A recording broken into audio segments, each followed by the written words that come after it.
کتابوں میں سے بعض کتابیں کئی بار چھپ چکی ہیں اور ان میں سے بہت سی کتابوں کے اردو ترجمے بھی شائع ہو چکے ہیں۔ مجھے افسوس ہے کہ مذکورہ بالا کتابوں میں سے ہر ایک کا مختصر سا تعارف بھی مقدمے کے ان چند صفحات میں نہیں کرا سکتا کہ ناصر کی طرف سے یہ قید ہے کہ مقدمہ 16 صفحات سے زیادہ پر مشتمل نہ ہو۔ اس لیے میں صرف احیاء العلوم، کیمیائے سعادت اور مکاشفۃ القلوب کا بہت ہی مختصر تعارف آپ کے سامنے پیش کروں گا اور اس کے بعد حضرت حجۃ الاسلام قدس سرہم کی انشاء پردازی اور شاعری پر کچھ مختصر عرض کروں گا۔ امام صاحب کی تصانیف میں جیسا کہ میں اس سے پہلے عرض کر چکا ہوں، احیاء العلوم اور کیمیائے سعادت شہرت اور جامعیت کے اعتبار سے سب سے اوپر ہے۔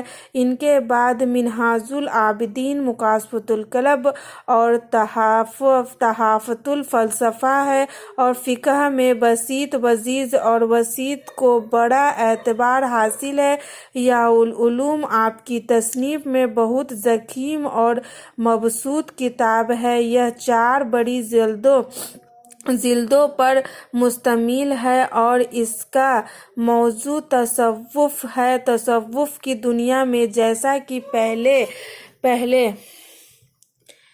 رضوی کتاب گھر پیج نمبر 37 عرض کیا جا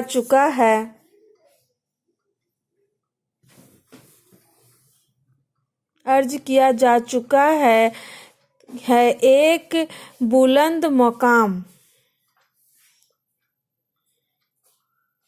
حاصل ہے۔ امام صاحب نے احیاء العلوم میں شریعت اور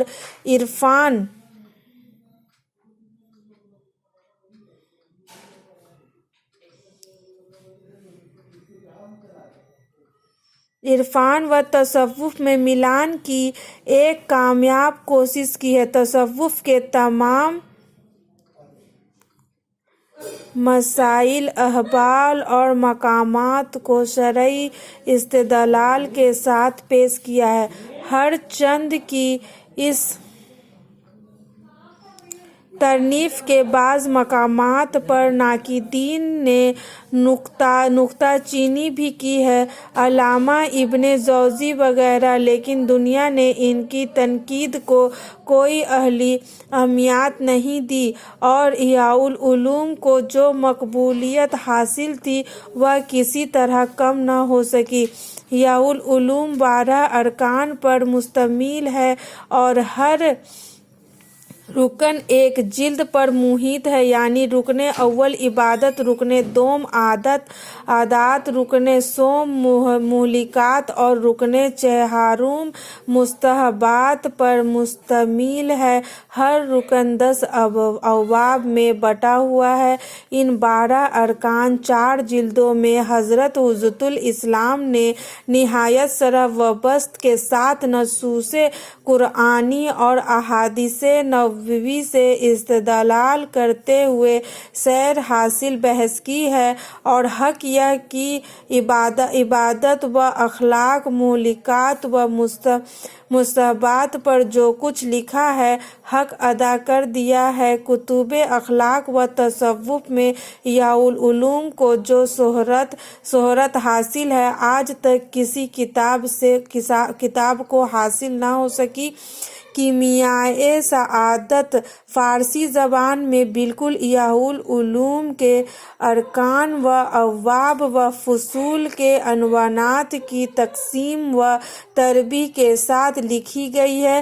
یہ بھی 4 ارکان مقدسہ پر بٹا ہوا ہے اور ہر رکن 10 باب پر مشتمل ہے۔ احیاء العلوم اور کیمیائے سعادت میں فرق صرف اتنا ہے کہ احیاء العلوم عربی زبان میں ہے اور اس کے مباحث بہت مفصل ہے۔ کیمیائے سعادت چونکہ ایک ضخیم جلد ہے اس لیے اس کے مباحث ضیاء العلوم سے قدرے مختصر ہے۔ کیمیائے سعادت ان 4 ارکان پر مشتمل ہے: رکن اول عبادت، رکن دوم معاملات، رکن سوم مہملکات اور رکن چہارم مستحبات۔ بعض حضرات کا خیال ہے کہ کیمیائے سعادت فارسی زبان میں ضیاء العلوم کی تلخیص ہے، حالانکہ ایسا نہیں ہے۔ امام صاحب نے اپنی تصانیف میں ایک مستقل تصنیف کی حیثیت سے اسے پیش کیا ہے۔ صرف عنوانات کی ترتیب و ارکان کی تجویز میں یکرنگی ہے، ورنہ ضیاء العلوم اور کیمیائے سعادت 2 الگ الگ کتابیں ہیں۔ مکاشفۃ القلب، جس کا اردو ترجمہ آپ کے سامنے پیش کیا جا رہا ہے، یہ بھی امام صاحب کی رضوی کتاب گھر، پیج نمبر 38۔ مکاشفۃ القلب مشہور ہے اور بلند پایہ تصانیف میں شمار ہوتی ہے۔ جیسا کہ نام سے ظاہر ہے، اس کے مباحث اور مضامین باقی کسکے قلوب کا کام کرتے ہیں۔ اس کا موضوع بھی اخلاق و تصوف ہے۔ اوامر، احکامات و نواہی، منادیہ اور مسائل اخلاق اس کے چند موضوعات ہیں، اور ہر موضوع پر نص حدیث سے استدلال کیا ہے۔ مناسب موقع پر حکایات و واقعات کو بھی پیش کیا ہے۔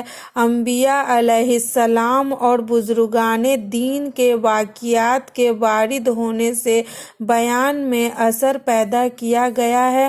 انداز بیان اور نصیحت کرنے میں دلکشی ہے۔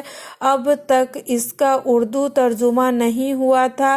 اب آپ کے افادے کے لیے اس کا اردو سے ہندی ترجمہ رضوی کتاب گھر، دلی 6 کے زیر نگرانی پیش کیا جا رہا ہے۔ طرز نگارش، لکھنے کا انداز امام حجۃ الاسلام قدس سرہ اگرچہ فارسی تھے، لیکن اللہ تعالیٰ نے آپ کو عربی زبان پر جو کمال اور دینی علموں میں جو بصیرت، اندرونی صلاحیت عطا کی تھی، اس کا نتیجہ تھا کہ آپ کی 100 سے زیادہ تصانیف میں گنتی کی چند کتابیں فارسی میں ہیں، باقی تمام عربی زبان میں ہیں۔ آپ کے مضمون لکھنے کا کمال یہ ہے کہ آپ کا اسلوب بیان نہایت سادہ اور دلکش ہے، اور تصنع و نبوت سے بالکل خالی ہے۔ ہر دل خیزد پر بردل ریزد، جو چیز دل سے نکلتی ہے وہ دل پر اثر کرتی ہے والی بات ہے۔ جو کچھ کہتے ہیں نہایت خلوص سے کہتے ہیں، اس لیے اثر ڈالنا بجائے کمال موجود ہے۔ جو بات کہتے ہیں دل نشین اور دل پذیر انداز میں کہتے ہیں، چاہے وہ عربی زبان ہو یا فارسی۔ امام صاحب اپنی نگارش میں کسی اسلوب خاص کی پیروی نہیں کرتے، بلکہ ہر جگہ سادگی کو اپنایا ہے۔ آپ کو موضوعات پر اس قدر عبور حاصل کی جو کچھ کہتے ہیں اس میں بڑی سے ساختگی اور آمد ہے، اس لیے آپ کو بھاری بھرکم الفاظ، جدت تراکیب، صنائع و بدائع کا سہارا نہیں لینا پڑتا کہ یہ تمام سہارے اورد میں درکار ہوتے ہیں، آمد میں ان کی ضرورت نہیں ہوتی۔ انہی خصوصیات کے سبب امام صاحب کا طرز نگارش ہر دور میں مقبول رہا، اور خود امام صاحب کے موضوعات کی ترفیع اور ان کی بلندی اس بات کی متقاضی رہی کہ امام صاحب کو جو قبولیت ان کی زندگی میں حاصل تھی، وہ ان کی تصانیف کی بدولت آج بھی باقی ہے اور آئندہ بھی باقی رہے گی۔